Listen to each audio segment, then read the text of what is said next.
Being called spineless is an insult. It means you can't stand up for yourself or others in critical times.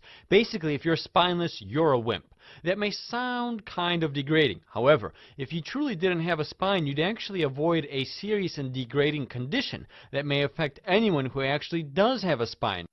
This condition is called ankylosing spondylitis. It's an inflammatory arthritic disease that affects the spine and sacroiliac joints as well as other parts of the body. In fact, this inflammatory disease can affect everything from a person's eyes to their heart.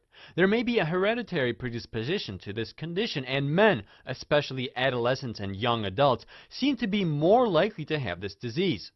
We don't know much about the exact mechanisms that trigger this specific condition, but we understand that it's an inflammatory disease. This means that the process of inflammation begins to overload the body. Normally, the inflammatory process is supposed to do you a world of good by getting rid of harmful pathogens like bacteria, viruses, and so forth. But in conditions like ankylosing spondylitis, something, somewhere, goes wrong.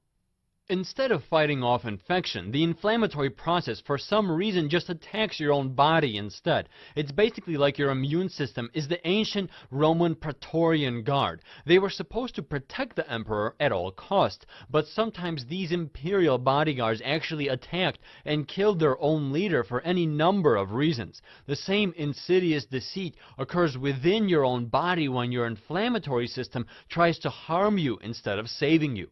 The end result is that over the long term, the inflammation of the vertebral and pelvic joints occurs. That's why this condition is classified as an arthritic condition. It's because the word arthritis directly means the inflammation of the joint.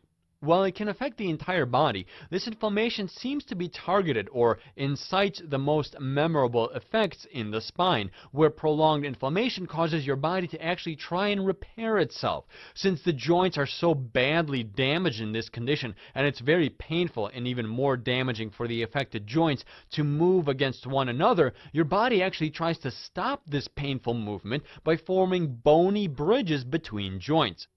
It's as if each side of the joint was once a landmass that was split into two peninsulas as a result of an earthquake. The people on either peninsula are in pain since they can't connect with their loved ones on the other side, and therefore build a bridge to, well, bridge the gap between them to bring stability into their lives.